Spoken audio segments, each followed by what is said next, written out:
Hey everyone, it's Dr. Butler here, and I am here with Eric Ahern. So thank you so much for joining us today. We really appreciate it. Hey, great to be here. How is everybody? Think they're doing well back home. Yeah, we don't know yet. We don't know yet, hopefully. But I was just wondering, can you tell me a little bit about yourself, where you work, your job title, all of that? Yeah, no. So born and raised in Chicago, but living here in the Atlanta, Georgia area now. Been a part of experiential marketing for 20 plus years now. Was at a small startup agency for a while, sold to a bigger agency. Now have left the bigger agency and am part of a startup again called Wolf Like Marketing. Very exciting, very exciting. So we're looking forward to hearing all about your startup, the things you Mhm. have going on, your past, all of that. So I wanted you just to tell us a little bit about your journey, how it came to be from when you went to college to today. So if you could tell us about that, Yeah, that would be great. for sure. Like most kids coming out of college, I had no idea what I really wanted to do. So just got started doing sales, actually doing like yellow page sales. So it tells you how far back that went at times. It was just starting to go be digitized and things like that. But and then stumbled upon the event industry a little bit by accident. It was a guy actually that I played football with at Drake University in Des Moines, Iowa. And he was part of a startup called Momentum Marketing. So we're like, yeah, sure. I jumped in, had a great time with it. That company ended up getting sold, came back to Chicago, did sales and things like that. And then got back into it again when he called again and said, hey, we're doing another startup, and got going again with that at Vivid Marketing in the early 2000s. And really, we did really well with that. Some of our anchor clients were Pepsi, Conagra Foods, Molson Coors, and we eventually sold that to a company out of the UK called Aegis Media. And from that, we had a 3-year earnout period. We all had to sign contracts to stay on. And we got spun off a bunch of times, got into the big agency, an agency out of Japan, ended up buying the agency out of the UK. Our name changed a bunch of times. And we got to the point where a lot of us just, after a long run at a bigger agency, we felt like it was going to be time.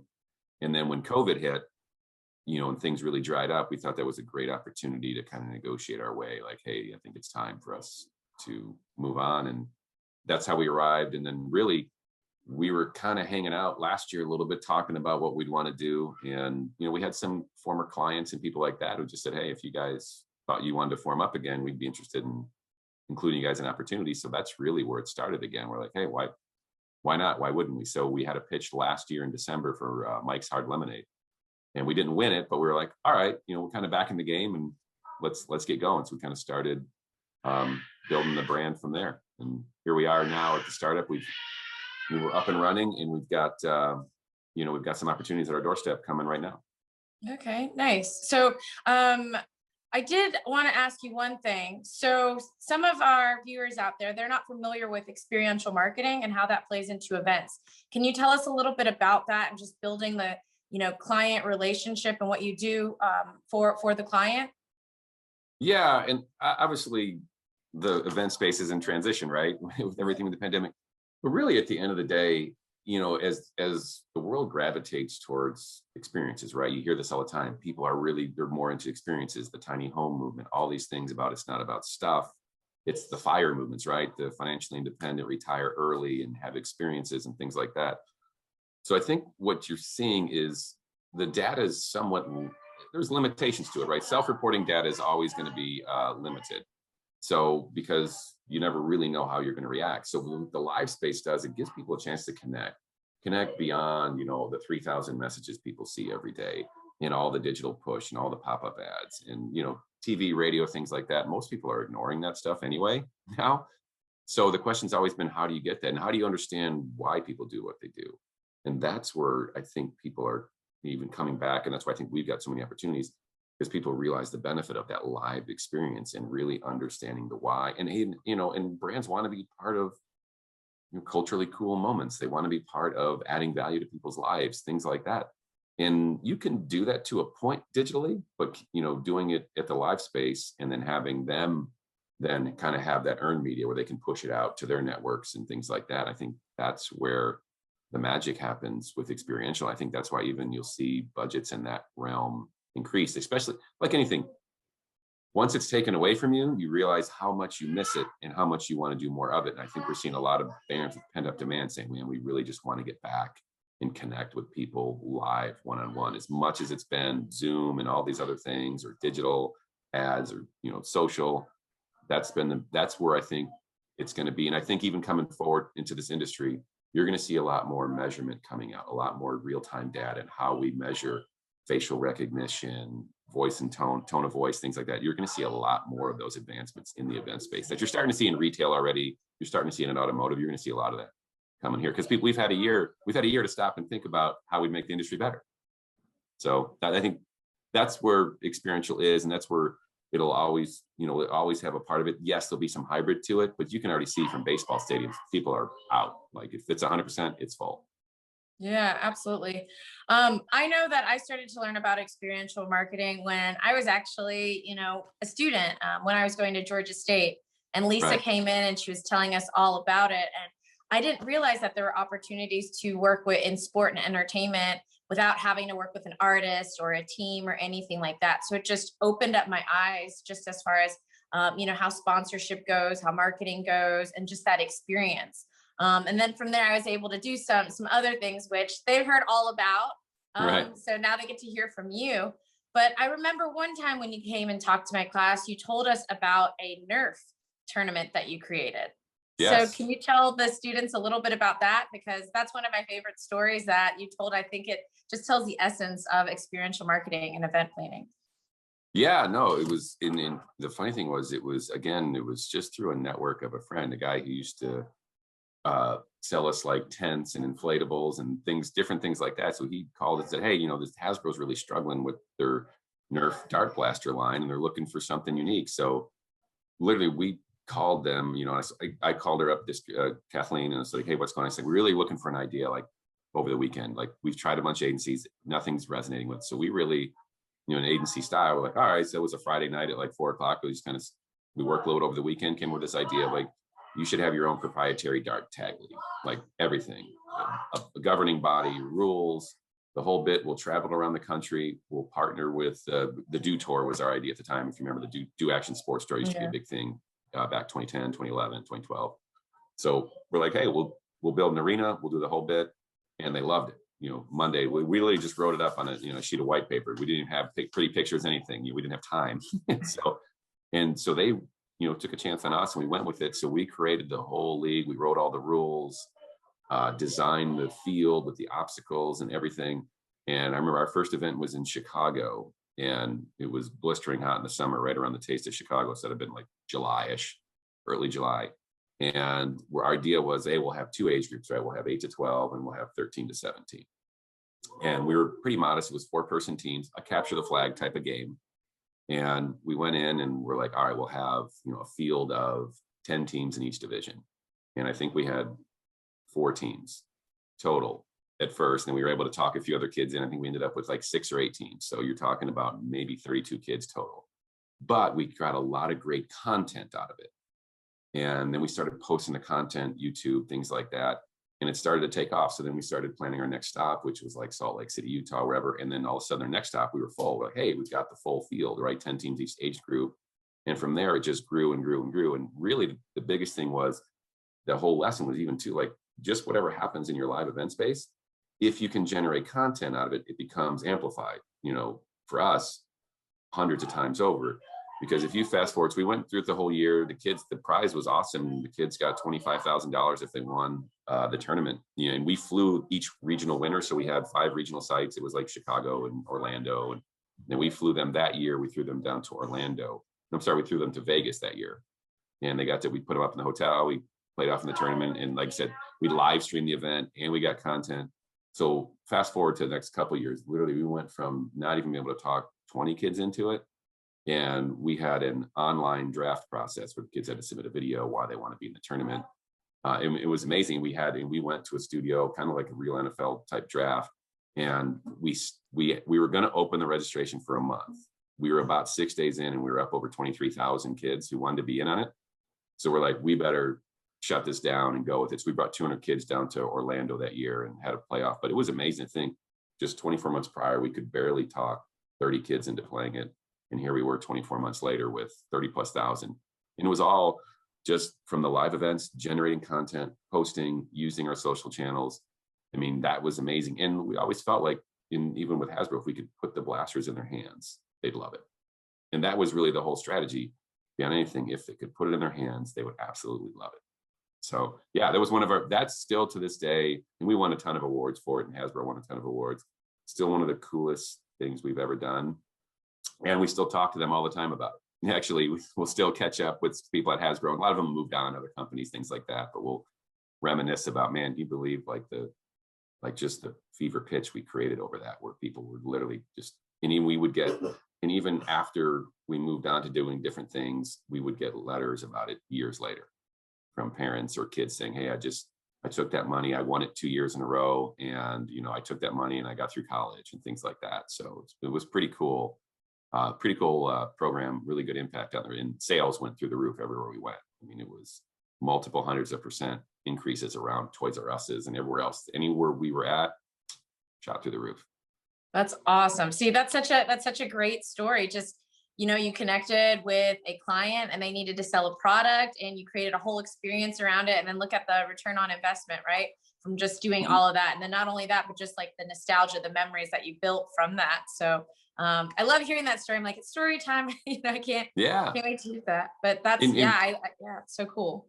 And we were really honest from the get-go, even after the first weekend, because after the first weekend, you said, hey, I think we can draw in, 80 kids and whatever. And we came up with we barely could get 30. It's like, we just went in. It's like, hey, here's what worked. Here's what we think we can improve on, gameplay, things like that. But hey, let's post content. Let's see what happens and, go from there. So a little bit of faith on both sides, just to say, hey, we're taking a chance. Very nice. Very nice. So right now, just as far as marketing goes and marketing an event, would you say social media is just kind of a go-to in terms of how to do that? And how has that changed over the years?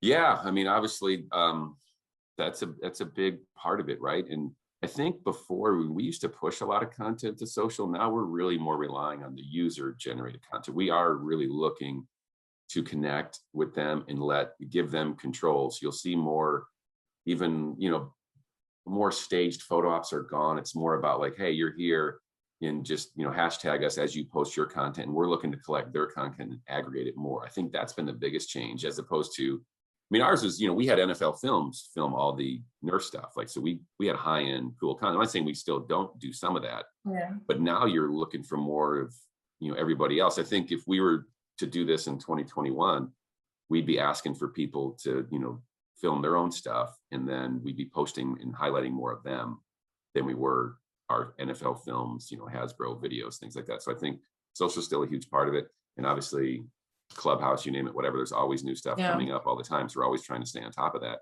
and even just try to see what's new out there. But I think it is now more than ever, the content even that we'll create for some of the programs we're talking about now, it'll be from our consumers coming to the event more than us trying to really orchestrate anything.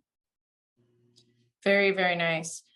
So my next question to you is, you were VP head of operations and production at MKTG. Mm-hmm. Can you tell us a little bit about your role when you were there? Yeah. So at that point, when I got to that point, I was the head of all outward facing projects, right? So if we did anything, if we did a Final Four for AT&T, or we did a music festival for the wine group, or a Wells Fargo program that just toured around the country, I would ultimately be responsible for budgets, execution of the events with the client, and then also just the day-to-day operation of our Atlanta office, which at the time was, I think, 36 people. So, the funny thing is you do all this fun stuff, like when I was doing Hasbro, I was on the governing board, and I was a referee. So I would travel the country as one of the lead referees, and it was a blast. I had so much fun doing it. And then the weird thing is, you get older, it is a lot more administrative stuff, behind the scenes, which I think in a lot of ways is what even led us back to the startup stuff, because we realized the stuff we loved doing, the fun stuff, was doing all the actual work and being there and traveling around a little bit.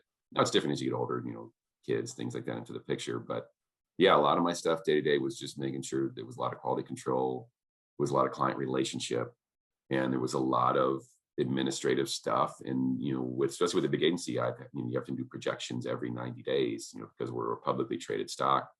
in Japan at that point. Mhm. So you're reporting up your numbers and reporting up, looking forward projections and things like that for coming quarters. And so there's a lot more behind the scenes stuff. So when I got out in the field, that was the real fun stuff for me then, because then you could at least get out and, do what you came up doing and why you stayed in the industry so long. Yeah, very, very nice. Um, so I know that you have created this new startup where Mhm. you just talked a little bit about it. You get to go back to the crux of why you got into this industry in the first place, right? And Right. then build it out a post-COVID world and how events look after that. Because I know for me personally, I can't wait to go to a concert. I just saw Yeah. Music Midtown is going to be Yeah. here soon. I don't know how I feel about the lineup, but I'm like, hey, I just want to be out and about, right? Yeah. Just Yeah. excited to do that. So can you just walk us through an average week on the job and what that looks like for you right now? Yeah. So right now it's really interesting. I've done a lot of things that I would never have done if I was still at the big agency. So for us, like, I've wireframed up a website and built up a prototype. So we're really in the stages of doing that. I'm the finance guy, so I'm on QuickBooks and getting vendors and contractors paid. And then I'm also working on some projects where I'm storytelling and finding contracting people to do, renders and pretty pictures for us to make sure the concept visually comes across to them. So yeah, so it's really weird. I think that, I think about this job now. It's like, it's what I enjoy most and what scares me most. Sometimes I walk into a day going, I have no idea what I'm doing, but I have to figure it out. you know.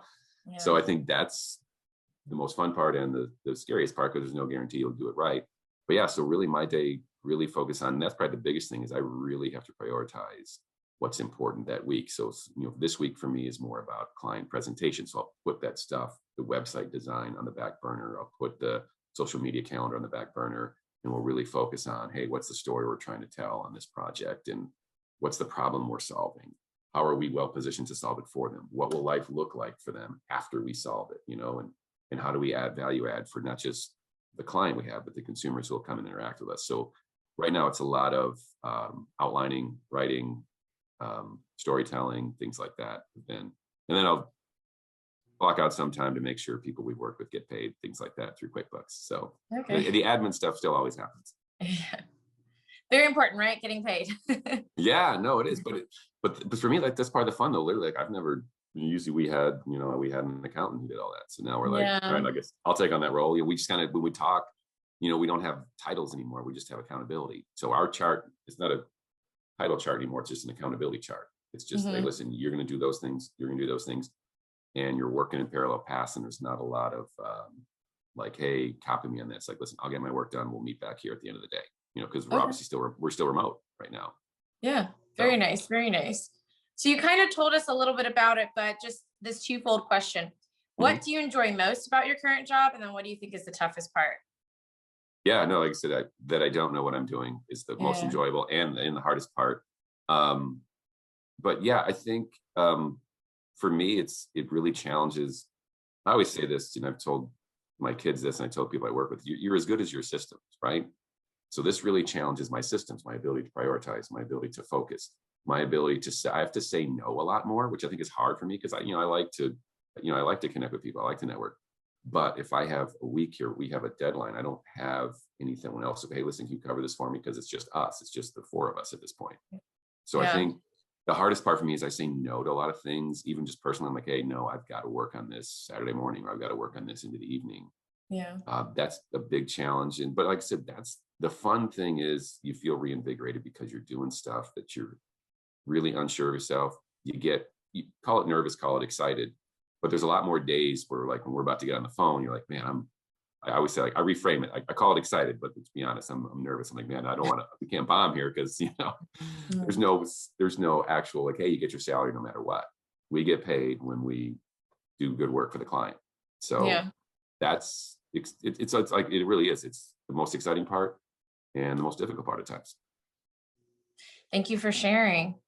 So my next question to you, can you tell us just about the impact of COVID-19, just on, I guess, experiential marketing and events? I mean, we know that events weren't happening during that time. So can you just tell us a little bit about that? Yeah, I think, and obviously, literally overnight, things just went away. And honestly, they're coming out of it too. Companies went away. Even the MKTG, as we knew it, the one that we left, is no longer going to be here in the next month or two. Like they only had one client left. They're going to become just part of the parent company in that name. So there's going to be some competitors that went away, which gives opportunities for young startups, right, that want to jump into the fray. But like I said, I really think the biggest thing is the biggest thing I think that held back the event industry was the measurement. What does it mean? Because you'd see numbers like, hey, you gave away this many samples, or this many impressions, or this many people saw it, or this many people interacted with you, but you could never really translate it and say, here's what it meant. It drove purchase intent, or it did this. You could take some guesses. I think in the year since we've been here, we've done a lot of, kind of studying and really looking back at what happened. There's a lot more stuff out there where you can really, like I said, whether it be facial recognition, whether it be sensors that tap in through people's phones, that you can really timestamp and track people's journey now much better.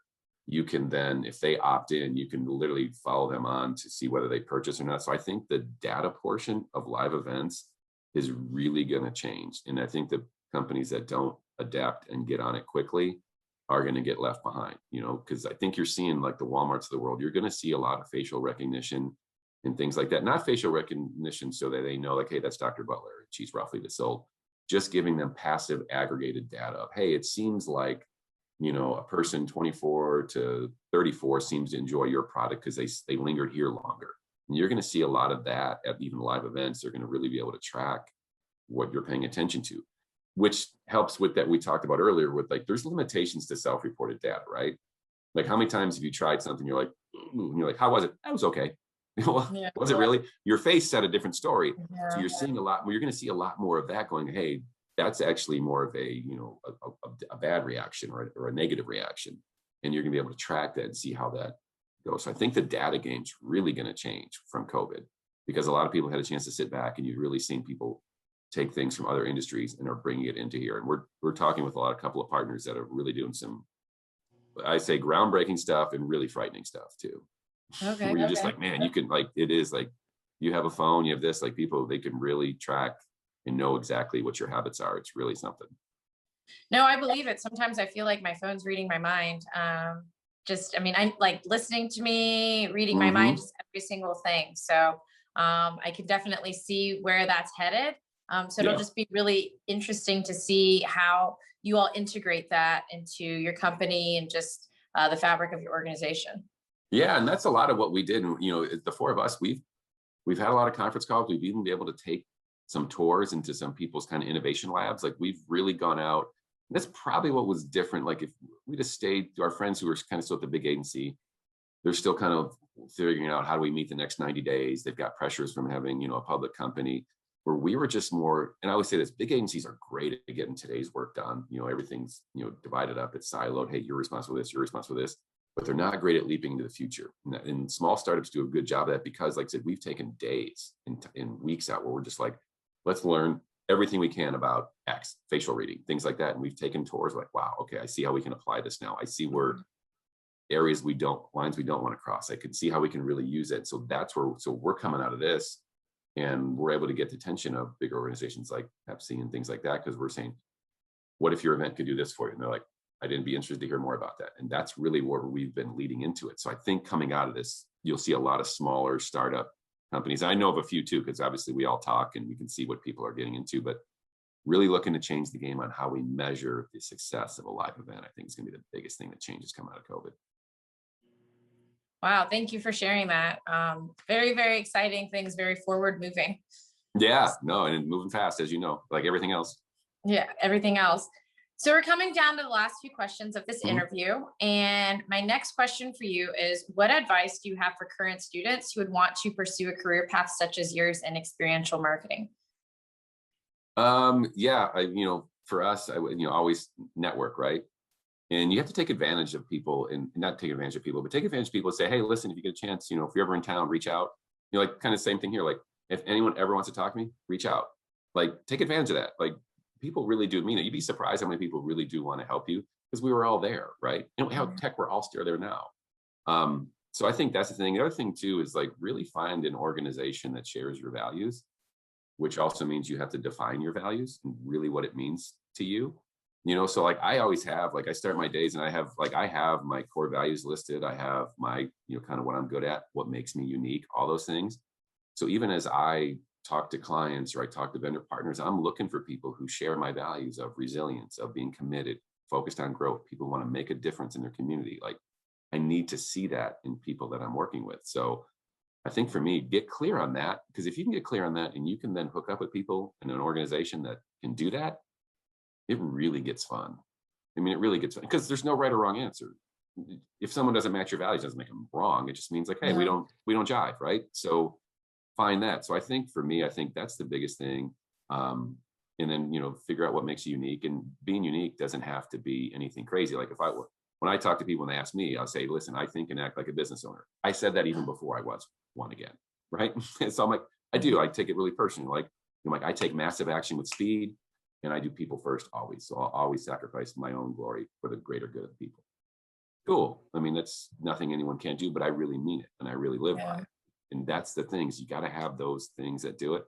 And then never stop. I mean, I think the one thing that's separated me throughout my career is I read and I take online courses. I do it more than everybody else, the most I know. I mean, I tear through dozens and dozens of books a year. I make time to read every day.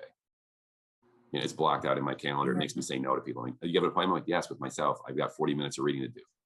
It's a big deal. Yeah, no, that's very important. Just reading. Mhm. I mean, and like you said, taking classes and things. I know like LinkedIn, they offer some things, Yeah. project management, stuff like that. So I think those are Okay. all really important. But what you said to me, just as far as really identifying what your core values are and how they align, I think that's really important in figuring out what leadership style do you need to be successful. You sound Mhm. like the type of leader. I mean, you enjoy literally getting down in there, reffing the game, being on the ground Yeah. floor, and then also being in the office. So, you have to figure out when you're in a position to try to figure out where you belong, I guess, in the sports world, because, I teach sport management. But, Yeah. like you said, what makes you jive? What kind of leadership do you need? What kind of values do you have? All that. So Yeah. thank you for No, sharing that. super, super important. And it is, and you do think about leadership style. And I always say, like, my niche in life is I create the best environment possible for those around me to express their unique gifts and talents. And like, it's what I do best. And I work at it. I want to make sure that, hey, I don't want a blind spot. And, I make sure I'm open and people give me feedback. I want it. Like, if you can create that and you get people who like a little bit of freedom and say, I'm never going to tell you exactly what to do. I'll ask a lot of questions to help you get there, but I'm never going to be the person that says, if you do this, this, and this, you'll be successful, because it's different for everybody. Find those Mhm. people that work with you. And some people like, and literally, I've had a person look at me and say, I'd rather you just tell me exactly what you want me to do. I'm like, I don't think we're going to get along well. I'm like, yes, I can, but I'm looking for people where I'm going to give some guardrails. I want to see where you take it. Yeah. Yeah. And I'll always be there. Like I said, I'll always be there to help. But but it doesn't make, like I said, it just makes sure, like, you need someone different than me. You're going to get frustrated with me. I'll get frustrated with you, and we're not going to be good for each other. So let's figure out how do we figure this, go different directions. Absolutely. Absolutely. So my next question for you actually has to Mhm. do with me. What Okay. can sport management professors like myself be teaching students so that we can better prepare them for a job in experiential marketing? Yeah, no, I'll say this though, and it really is, it's way more about storytelling, writing. There's so much involved with that I think going into that, I think I've worked the hardest on improving that skill, because I felt like, years ago I wasn't that good at it. So I was like, man, I need to really, I've taken courses on writing and things like that. So I think the writing storytelling is super important, because no matter how cool the idea, if you can't simplify your message to a client and say it in 60 seconds where they kind of get it, they can take it away and go, I think I get what they're going after. I understand their controlling idea. I understand how they're going to move people through it. I understand how they're going to solve my problem. I think that's really, really important. I do think helping kids define really, like, what is your niche? What is your passion? What makes you unique? What is your core values? I think that matters in any industry, but it's, in this one too, because you're going to match up. But if you can storytell, you can write, and then tell every kid, everyone thinks they're an imposter. So just go for it. I mean, we all do. Imposter Everyone, syndrome. it's so true. No matter what I Yeah. do, I'm always like, man, I don't think I'm good enough for this, but use that as fuel. Here's the thing. Some people use it to stop them. Others use it as fuel to say, you know what, I'm scared, so I'm going to work even harder. And that's the thing. But I think, if, like I said, the biggest thing with the storytelling portion is so big, because everyone wants to understand how that story fits, and then how does that story fit in that whole omni-channel, integrated approach to all the touch points of their marketing plan. So really understanding all the different aspects of the marketing plan. Well, how does this tie in with the digital? How does this tie in with the social? How does this tie in with, retail? Or how does this tie in with whatever message they're throwing on TV and radio, all that stuff. Okay, very nice. Thank you. Appreciate that for me and all other professors out there. Yeah, no, right. Yeah, no, for sure. Yeah. And present. I'm sure you already do that, but make them get up and Yeah, present. it's hard to sometimes because the classes are so short. Yeah. So, having everybody get up there and present, that's a little hard to do. So we do a lot of recording and things like that. But, Good. I try to be all about experience and, getting them out there and volunteering and figuring out what they don't want to do. But I think you bring, a great, just in my mind, I'm going, the wheels are turning as far as, okay, creating a project where they have to pitch something. And working with a partner and all of that. So yeah, definitely something that we'll be up to in the upcoming future.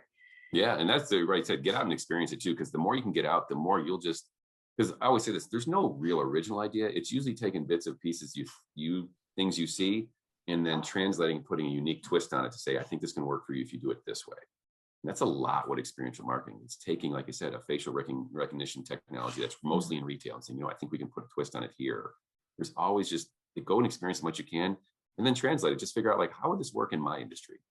If they ask better questions, they're going to get better answers, and that's been probably the key to our success. Very nice. So my last question for you: do you have anything else you'd like to add? No, I would say, with you guys again, like, get out there, network, read. Learning and development is so huge and important.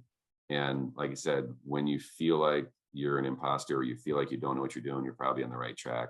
Dive in, figure it out. The best assignments are the ones where you get them, you're like, I really don't know what I should do here. Just figure out what's next, get in there. You surprise yourself with how good you can be. Very nice. Very nice. Actually, I do have one last one before we end. Are there any conferences that they can go to or apply to that you think would be helpful in terms of learning more about experiential marketing? Yeah, I mean, obviously, Event Marketer always puts on conferences. That's a good one. I lean a little technology, so I like MTech and things like that. Like MIT Technology Review puts on one, so I like to try and get in those. But really, for me, I tend a lot. Like, I did a YouTube summit through a social media analyzer, I think it was called.